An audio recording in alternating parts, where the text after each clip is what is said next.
Capítulo 2. O Espírito Santo na Igreja Denominacional. Há tempos tem sido meu privilégio falar sobre o assunto da plenitude do Espírito Santo, ou o batismo no Espírito Santo, a grupos do Evangelho Pleno, e dirigi cultos especiais em todas as partes dos Estados Unidos. Nesses cultos, grande número de pessoas sempre tem recebido a plenitude do Espírito Santo. O movimento da parte de Deus, que agora chamamos de movimento carismático, aconteceu durante as décadas de 1960 a 1970. Aquele avanço de Deus foi caracterizado por milhares de crentes nas igrejas denominacionais e receberam a plenitude do Espírito Santo. No meu ministério, foi esse um período em que vi centenas dos membros das igrejas tradicionais receberem o Espírito Santo. Por exemplo, em apenas 3 aulas bíblicas que dei certa vez, numa convenção no Texas, mais de 100 pessoas receberam a plenitude do Espírito Santo nessas aulas. Um pastor denominacional e a sua esposa receberam o Espírito Santo e, ao voltarem à sua igreja, na Flórida, mandaram-me um boletim da sua igreja. Nele, tinha anunciado publicamente que acabara de receber o Espírito Santo e de falar em outras línguas. Notei também naquele boletim que o presidente do conselho da igreja também deu seu testemunho do recebimento da plenitude do Espírito Santo e de falar em outras línguas. Mais de 500 pessoas frequentavam a escola dominical nessa igreja. E essas pessoas estavam divulgando a história do Evangelho Pleno. Outro pastor denominacional, juntamente com a sua esposa, também recebeu o Espírito Santo nessa convenção. E um ministro proveniente de Chicago, pertencente ainda a outra denominação, também recebeu a plenitude do Espírito Santo. 2 ministros de uma denominação muito conservadora também frequentaram aquela convenção. Há várias ramificações diferentes, tanto naquela denominação específica, como em outras denominações entre os pentecostais. Todas as ramificações dessa denominação específica eram conservadoras, mas algumas eram ultraconservadoras. Um desses 2 ministros presentes na convenção no Texas pertencia a um ramo ultraconservador. O conservador recebeu de imediato o batismo no Espírito Santo, mas o ministro ultraconservador só o recebeu no último dia da reunião. O que perturbava esse ministro ultraconservador e lhe impedia que recebesse o Espírito Santo era que não acreditava em mulheres pregadoras. E na primeira ocasião em que ele foi para a frente a fim de receber o Espírito Santo, 2 mulheres pregadoras se aproximaram dele a fim de orarem com ele. Muitas vezes parece que acontece assim, não é? Deus não quer que tenhamos preconceito em nada. Ele quer que estejamos em harmonia com a sua palavra. Por causa dos preconceitos desse ministro, que pensava que as mulheres não deviam ser pregadoras, ele deu um passo para trás e foi impedido de receber o Espírito Santo. Ele me perguntou: preciso crer em mulheres pregadoras antes de poder receber o Espírito Santo? Respondi: não, você não precisa. Tempos houve em que eu também acreditava que as mulheres não deviam ser pregadoras. Mas se você deixar esse problema perturbá-lo, pode ser um empecilho para a sua fé, e você pode ser impedido de receber o Espírito Santo. Devemos lembrar-nos também de que, mesmo quando recebemos o Espírito Santo, nem por isso sabemos tudo. Em algumas dessas áreas, o Espírito Santo mudará nosso modo de pensar, porque a Bíblia diz que ele nos guiará em toda a verdade. João capítulo 16, versículo 13. Por exemplo, havia 10 anos que Pedro e todos os apóstolos tinham recebido a plenitude do Espírito Santo, mas ainda não sabia que os gentios poderiam receber a salvação. Não receberam essa revelação a não ser quando Pedro teve a visão, enquanto orava no eirado da casa, e Deus lhe falou dizendo: ao que Deus purificou, consideres comum. Atos capítulo 10, versículo 15. Em seguida, Pedro foi enviado para pregar o evangelho a Cornélio com seus familiares, que eram gentios. Atos capítulo 10, versículo 1 ao 45. Falei ao pastor: portanto, enquanto você permitir que a existência de mulheres pregadoras o perturbe, isso será um empecilho para você. O diabo usará todos os modos possíveis para fazer você tirar a sua mente de Deus e pensar em outras coisas, a fim de deixá-lo confuso. E se você manter-se repetitivo diante de Deus e deixar que Ele lhe conte o que Ele quer, se você sem o Espírito Santo já soubesse tudo quanto devia, e fosse tudo quanto você deveria ser, mas que você precisaria dele.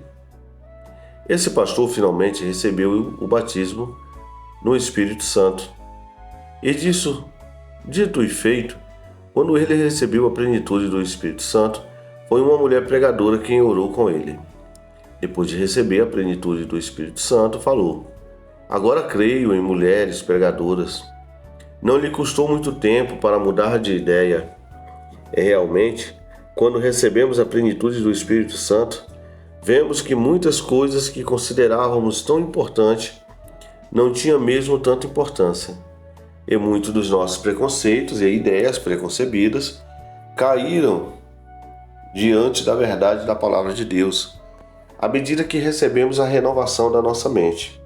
Romanos capítulo 12, versículo 2. Esse pastor voltou para casa e em um mês levara 16 crentes a receber a plenitude do Espírito Santo.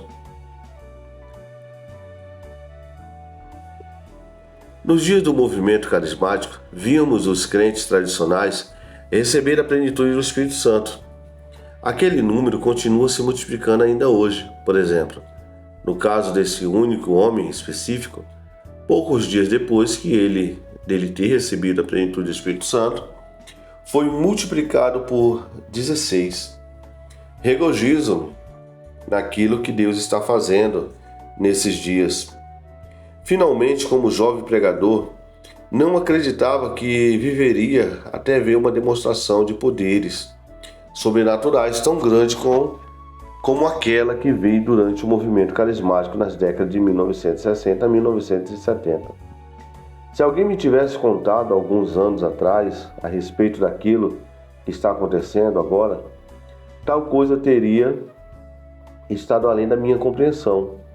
Há alguns anos não teria mesmo acreditado na possibilidade de certas coisas que posteriormente aconteceram, até mesmo no meu próprio ministério.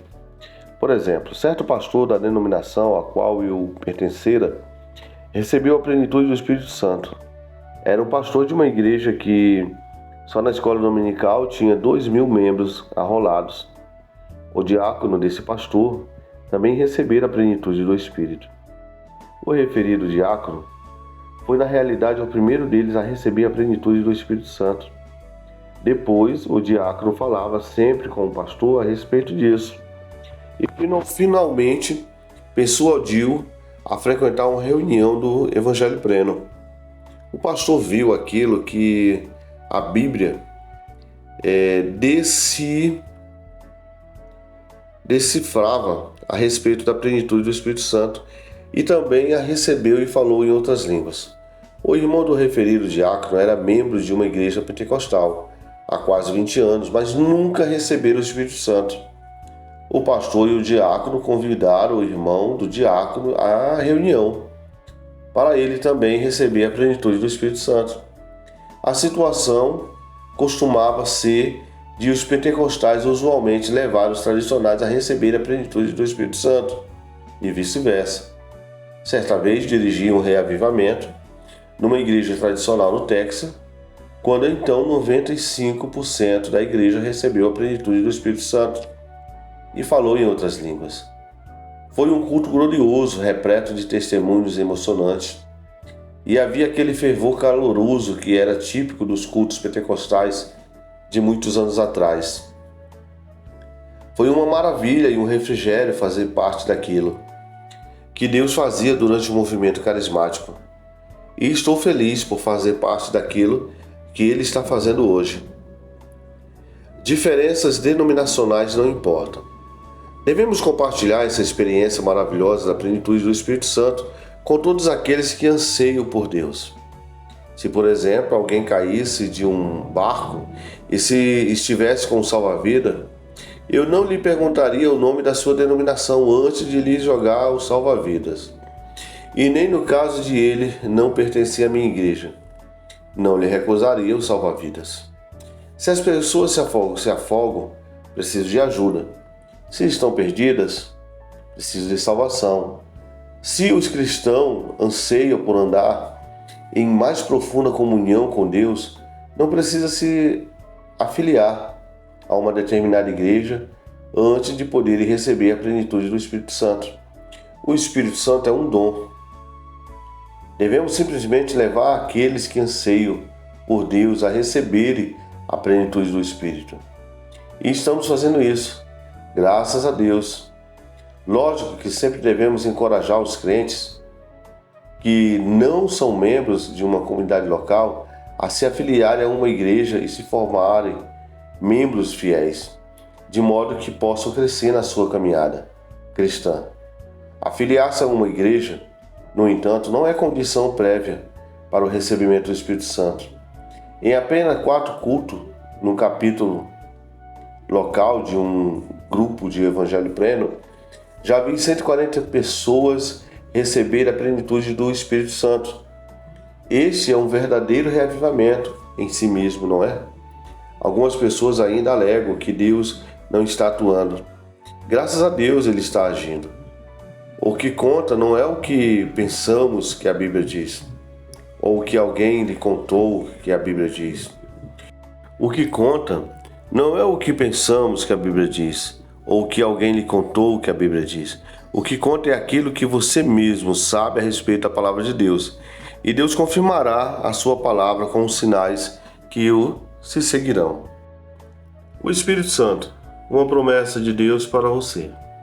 Atos capítulo 1, versículos 5 ao 8 está escrito: Porque João, na verdade, batizou com água, mas vós sereis batizados com o Espírito Santo. Não muito tempo depois desses dias, mas recebereis poder ao descer sobre vós o Espírito Santo, e sereis minhas testemunhas, tanto em Jerusalém como em toda a Judéia e Samaria, até os confins da terra.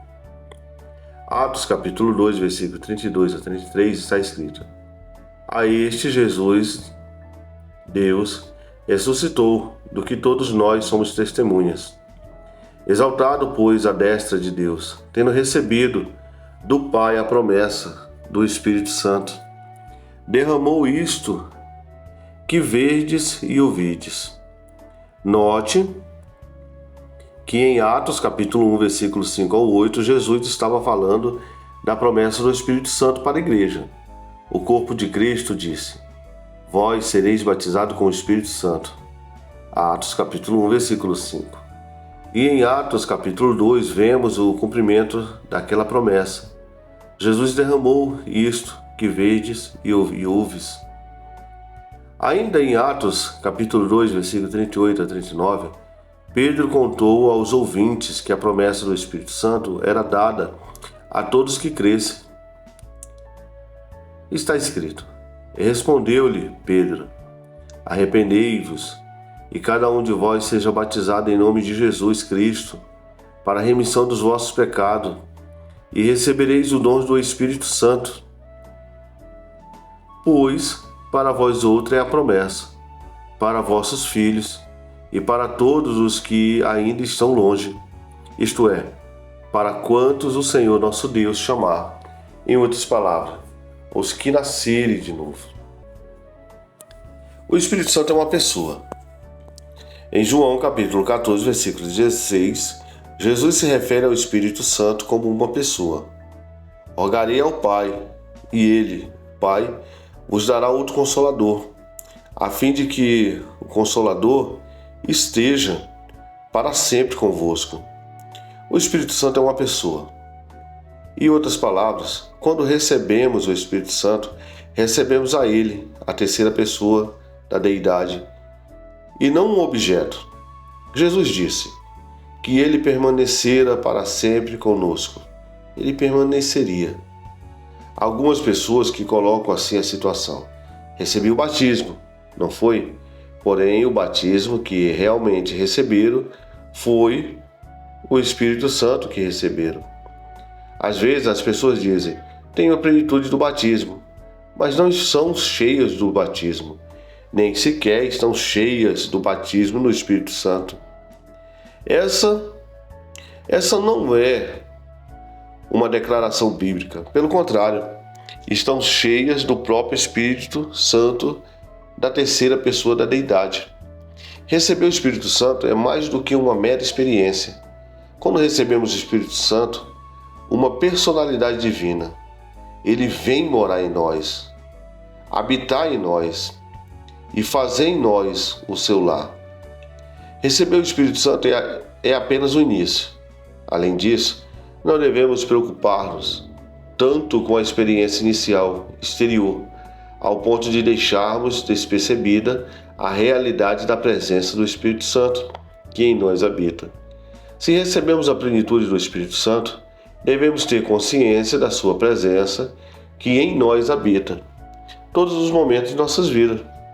Não deveria ser necessário relembrarmos alguma experiência que recebemos diante do púlpito da igreja, alguns anos atrás, com o nosso único contato com a pessoa divina, o Espírito Santo. O Espírito Santo deve se tornar mais real para nós todos os dias. Recebi a plenitude do Espírito Santo há mais de 55 anos. Quando recebi inicialmente o Espírito Santo, falei em outras línguas durante 1h30. Cantei 3 cânticos em línguas, mas aquela experiência foi a mínima parte desses 55 anos de ter a plenitude do Espírito Santo, porque aquela experiência inicial era apenas o início. Pelo jeito de algumas pessoas falarem, no entanto, aquelas experiências inicial de receber o Espírito Santo é a coisa mais gloriosa que aconteceu em toda a sua vida.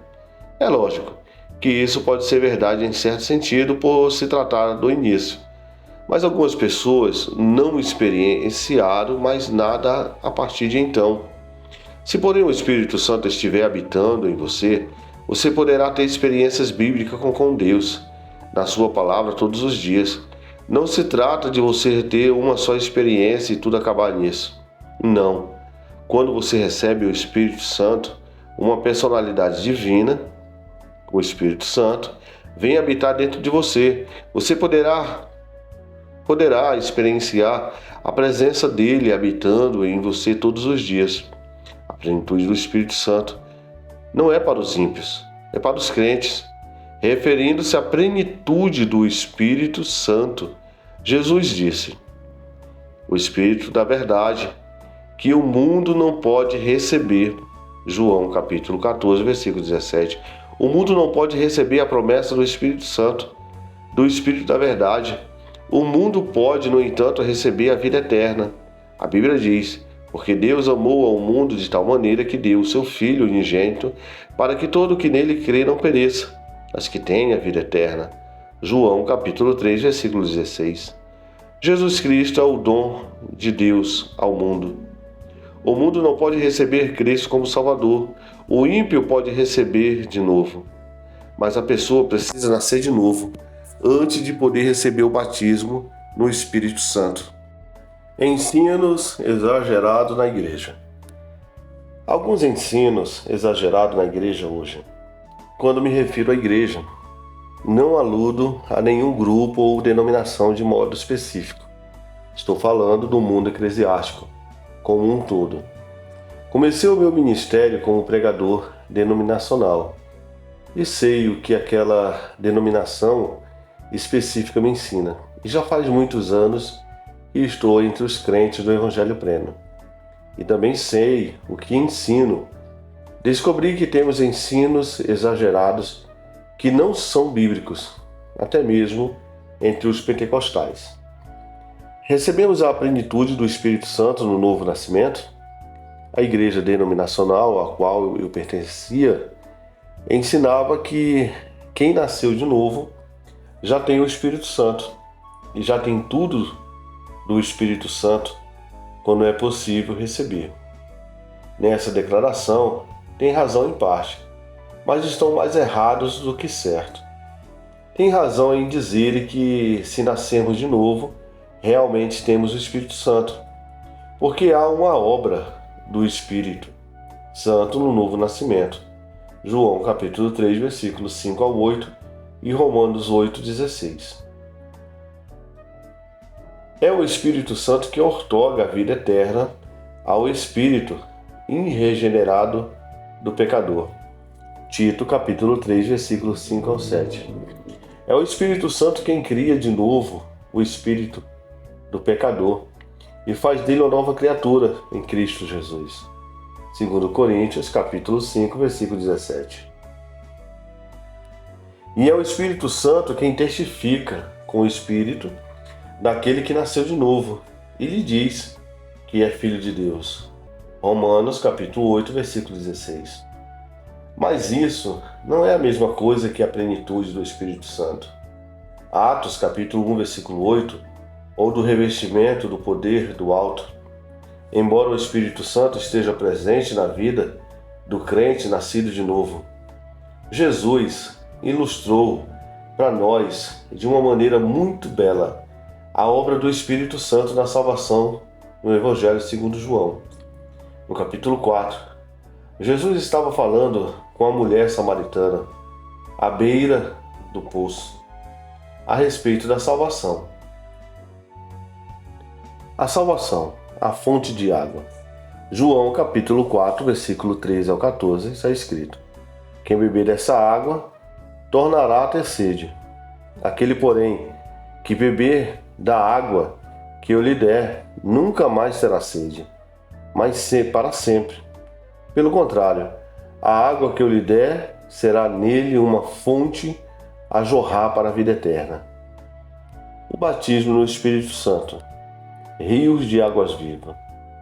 Nos versículos abaixo, Jesus estava falando a respeito dos rios de água viva que caracteriza a obra do Espírito Santo no batismo ou plenitude do Espírito Santo. João capítulo 7, versículo 37 ao 39. No último dia, o grande dia da festa, levantou-se Jesus e exclamou: se alguém tem sede, venha a mim e beba. Quem crê em mim, como diz a Escritura, do seu interior fluirão rios de água viva. Isto ele disse com respeito ao Espírito, que havia de receber o que nele cresce.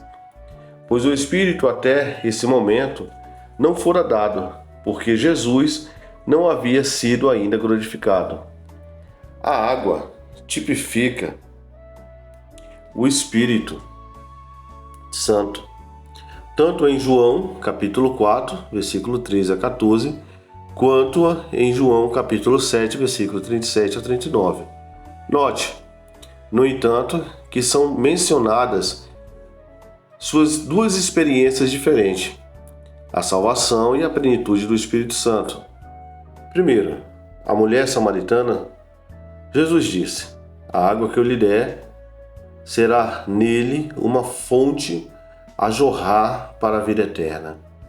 João capítulo 4, versículo 14, trata-se de uma referência à obra do Espírito Santo na salvação ou no novo nascimento. Em João capítulo 7, versículo 37 ao 39, a referência diz respeito a rios de água viva. Jesus disse: no seu interior fluirão rios de água viva. João capítulo 7, versículo 38, refere-se à experiência da plenitude do Espírito Santo na vida do Filho de Deus que nasceu de novo. O Espírito Santo, no novo nascimento, é o mesmo que no batismo do Espírito Santo. Eu era membro de uma denominação e tinha sido curado pelo poder de Deus. A partir de então, passei a confraternizar com os crentes do Evangelho pleno, porque pregava a cura divina, e assim a minha fé ficava estimulada. Precisamos ter comunhão com pessoas de igual fé preciosa, a fim de permanecermos forte na fé. Esses crentes do Evangelho pleno, por outro lado, também pregavam o batismo no Espírito Santo e o falar em línguas. As pessoas na minha denominação diziam: aquela gente pentecostal é boa e em muitos assuntos eles têm razão. Prega muitas coisas boas e boa parte daquilo que prega é certo. E mesmo assim, muitos que tinham sincero cuidado por mim advertiam-me no sentido de eu tomar cuidado com aquele negócio de línguas, pois diziam que era coisa proveniente do diabo. No decorrer do tempo, porém, acabei recebendo a plenitude do Espírito Santo, com a evidência de falar em outras línguas. Eu sei, pela experiência e pela palavra de Deus, que o batismo no Espírito Santo não é do diabo. Não recebi algum espírito que não tinha antes, a respeito do qual nada soubesse. Era o mesmo Espírito, o Espírito Santo. O mesmo Espírito Santo que fiquei conhecendo no novo nascimento. É o mesmo Espírito Santo que testemunhou com meu espírito que eu era o Filho de Deus. Foi o mesmo Espírito que me concedeu que eu falasse em línguas. Falei aos meus amigos denominacionais: vocês disseram que falar em línguas provém do diabo. Ora, se for assim, o novo nascimento também é do diabo, pois o mesmo Espírito Santo que me conduziu a Cristo é o mesmo Espírito Santo que deu testemunho com meu espírito que sou filho de Deus, que concedeu que eu falasse em línguas. Veja bem, quando você nasce de novo, você não possui a totalidade do Espírito Santo, que está à sua disposição. Há uma experiência posterior, subsequente ao novo nascimento, que Deus deseja que cada um de seus filhos experiencie. Jesus disse: se alguém tem sede, venha a mim e beba. João capítulo 7, versículo 37. Na plenitude do Espírito Santo, a pessoa pode beber dos rios de água viva, até ficar repleto. Alguém perguntou: como percebemos que ficamos cheios do Espírito de água viva? Isto é, depois de receber a plenitude do Espírito Santo. Atos capítulo 2, versículo 4 nos informa como sabemos que ficamos cheios. Todos ficaram cheios do Espírito Santo e passaram a falar em outras línguas. Se você é crente, tudo é tão simples como Jesus disse em João capítulo 7, versículo 37. É só vir, beber e continuar bebendo até ficar cheio. E quando você fica cheio, começará a falar em outras línguas. É um sinal ou evidência inicial de que você recebeu a plenitude do Espírito Santo. Falar em outras línguas não é a evidência do novo nascimento. Você vê, portanto, que o ensino exagerado em muitas denominações é que quando a pessoa fica salva, já recebeu o tanto do Espírito Santo que existe para receber. Por outro lado, porém, um ensino exagerado, um erro, em alguns círculos do Evangelho pleno é que ninguém é realmente salvo a não ser que tenha falado em línguas. Mas falar em línguas não é uma evidência do novo nascimento, é uma evidência da plenitude do Espírito Santo. Sabemos que o batismo no Espírito Santo, com a evidência do falar em outras línguas, não é para o mundo, para os incrédulos, por causa de alguma coisa que Jesus disse em João capítulo 14, versículos 16 a 17.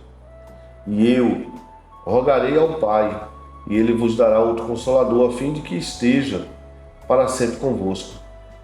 O Espírito da verdade, que o mundo não pode receber, porque não o vê, nem o conhece. Vós o conheceis, porque Ele habita convosco e estará em vós. Jesus disse que o mundo não pode receber essa experiência do batismo no Espírito Santo, Há, porém, um dom que Deus realmente está oferecendo ao mundo. O dom é o da salvação. O Pai Celestial tem ainda outro dom para seus filhos.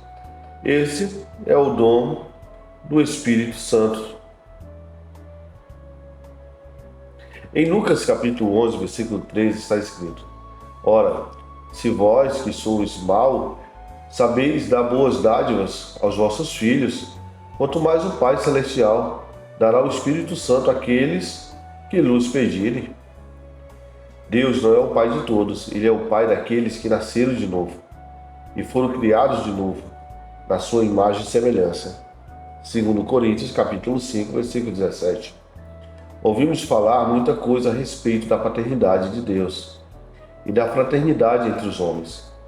É que Deus é o Pai de todos nós, seres humanos, e que todos somos irmãos, mas essa não é a verdade.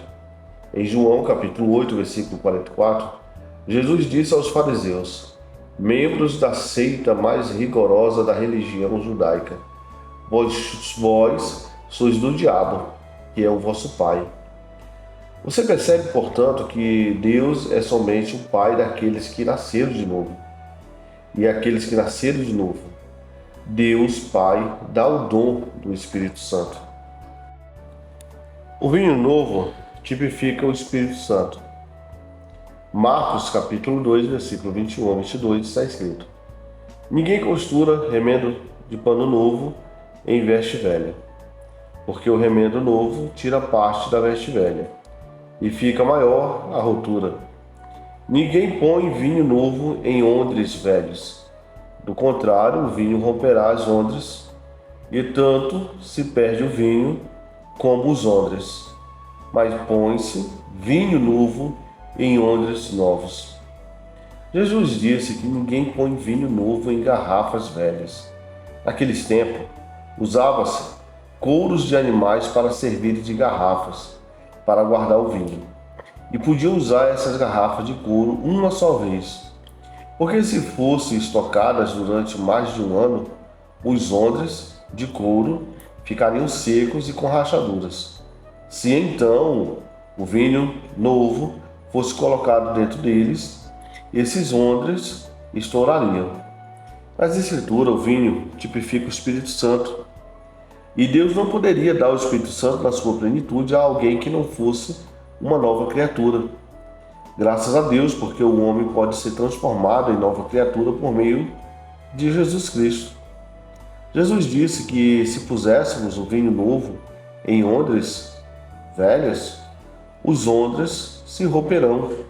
Marcos capítulo 9, versículo 17, Marcos capítulo 2, versículo 22, Lucas capítulo 5, versículo 37.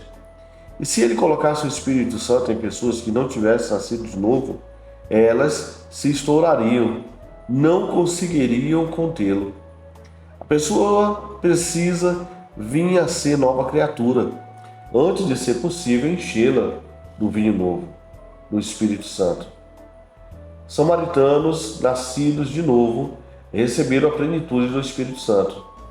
Os textos bíblicos que me ajudaram a ver a verdade da palavra de Deus, de que o novo nascimento é o batismo do Espírito Santo, são duas experiências diferentes e estão registradas em Atos capítulo 8, versículo 5 e no 12, aonde está escrito: Filipe descendo à cidade de Samaria, anunciando-lhe a Cristo.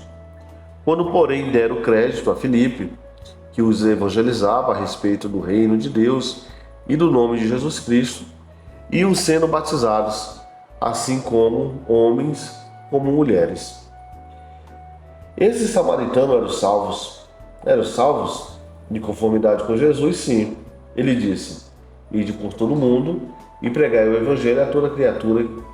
Quem crê e for batizado será salvo, quem, porém, não crê será condenado. Marcos capítulo 16, versículo 15 ao 16.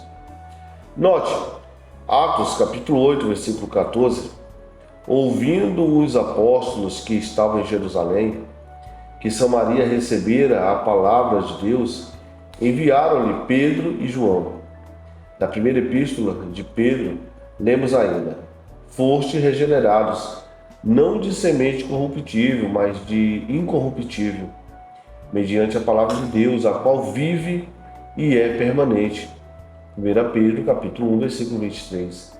Esses samaritanos tinham recebido a palavra de Deus, de modo que, de conformidade com Pedro, tinham nascido de novo. Paulo disse: pois não me envergonho do Evangelho, porque é o poder de Deus para a salvação de todo aquele que crê, primeiro do judeu e também do grego. Romanos capítulo 1, versículo 16.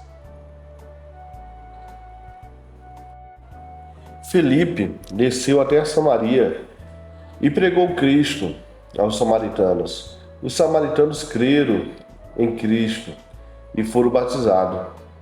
Quando eu era um pregador denominacional, há muitos anos, esses textos de Atos capítulo 8, versículos 5 e 12, ajudaram-me a perceber que quem foi salvo teve a experiência do Espírito Santo operando na sua vida, sem, porém, ter recebido propriamente a plenitude do Espírito Santo.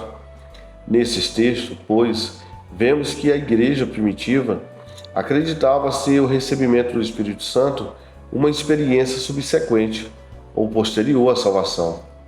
Sabemos disso porque a Bíblia diz: os quais Pedro e João, descendo para lá, oraram por eles para que recebessem o Espírito Santo. Atos capítulo 8, versículo 15. Os discípulos não oraram para os samaritanos ficarem salvos. Os samaritanos já tinham sido salvos. Pedro e João oraram para que o samaritano recebesse o Espírito Santo. O Espírito Santo, Deus dá e as pessoas recebem.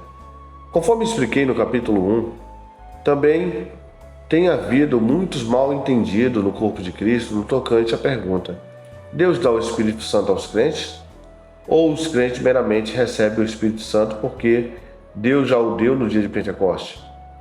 Quero ressaltar de novo que Pedro e João não oraram para que Deus desse o Espírito Santo aos samaritanos.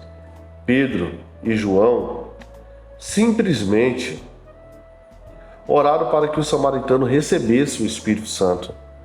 Muito frequentemente oramos: querido Senhor, salva almas no culto dessa noite. Querido Deus, cura os enfermos nesse culto. Enche os crentes do Espírito Santo. Não vejo, porém, em Atos dos Apóstolos que a igreja do Novo Testamento tenha orado assim. Devemos orar de conformidade com a palavra de Deus. Eu oro em favor das pessoas, não que Deus as salve, pois Ele já fez a sua parte nesse sentido. Enviou seu Filho e pagou o preço da salvação de todas as pessoas que já viveram na terra e que ainda há de viver aqui. Tudo isso, porém, não será de proveito para ninguém, a não ser que a pessoa aceite a salvação.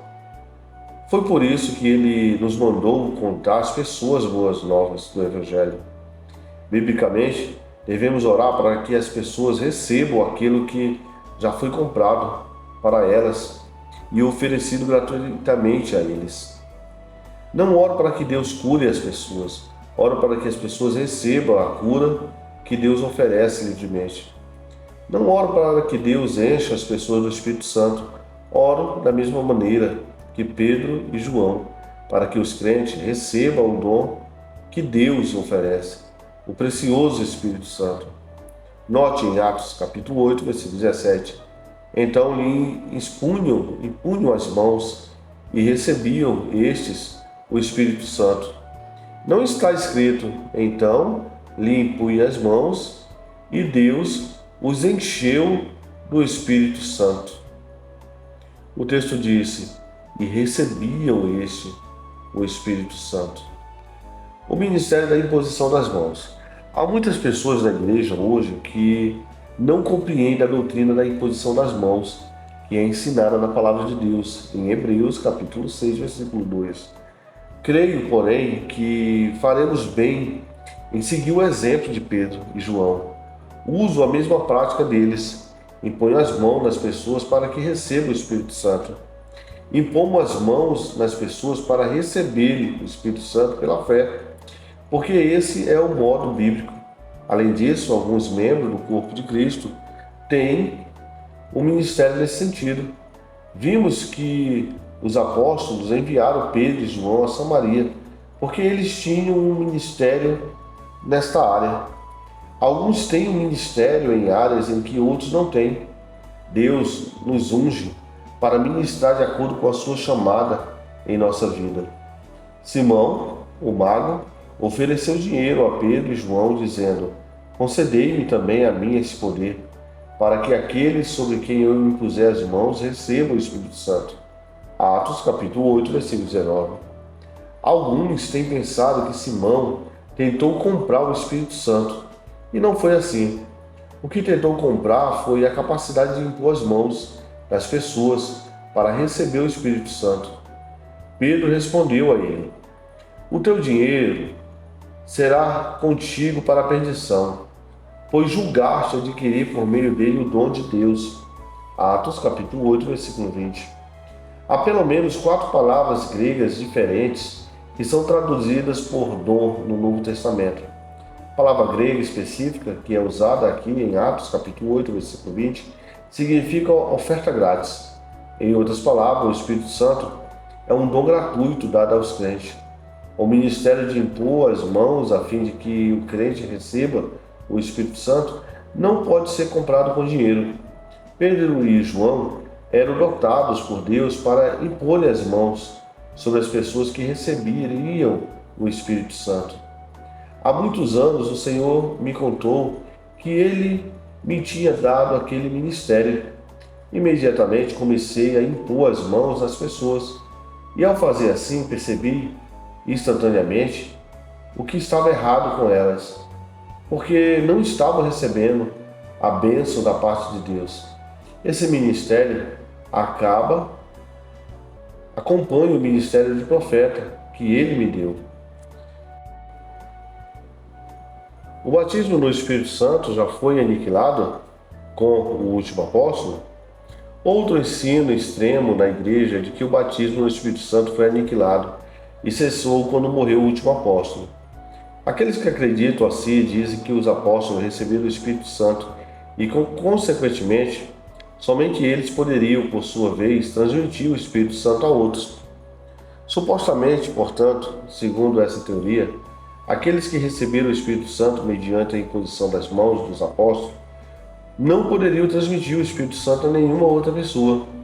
Os que assim ensinam dizem que quando morreu o último apóstolo, receber a plenitude do Espírito Santo também cessou, posto que não existia mais ninguém para transmitir o Espírito Santo.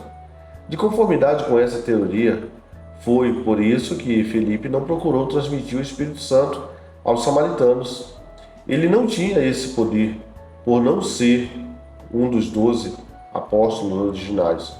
Os que pensam assim dizem que foi por isso que Filipe tinha que pedir que Pedro e João impusessem as mãos sobre os convertidos, os samaritanos, porque Pedro e João eram apóstolos, ao passo que Filipe não era um apóstolo.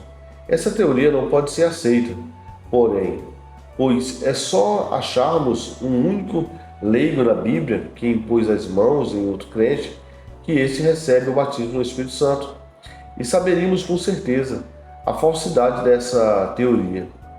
Em Atos capítulo 9, vemos um exemplo assim de um crente comum, um leigo, que impôs as mãos em outro crente para receber o Espírito Santo. O nome desse crente era Ananias, e não era apóstolo. Era um simples discípulo, um leigo. Apesar disso, Deus o usou para impor as mãos em Saulo, e posteriormente chamando Paulo. Para esse, recebeu o Espírito Santo pouco depois da sua conversão na estrada de Damasco. Em Atos capítulo 9, versículo 10, 12 e 17, está escrito: ora, havia em Damasco um discípulo chamado Ananias. Disse-lhe o Senhor numa visão: Ananias, ao que respondeu: eis-me aqui, Senhor. Então o Senhor lhe ordenou: dispõe-te e vai à rua que se chama Direita, e na casa de Judas procura por Saulo, apelidado de Tarso, pois ele está orando. E viu entrar um homem chamado Ananias, e impôs-lhe as mãos para que recuperasse a vista. Então Ananias foi, e entrando na casa, impôs sobre ele as mãos, dizendo: Saulo, irmão, o Senhor me enviou a saber, o próprio Jesus que te apareceu no caminho por onde vinhas, para que recuperes a vista e fiques cheio do Espírito Santo.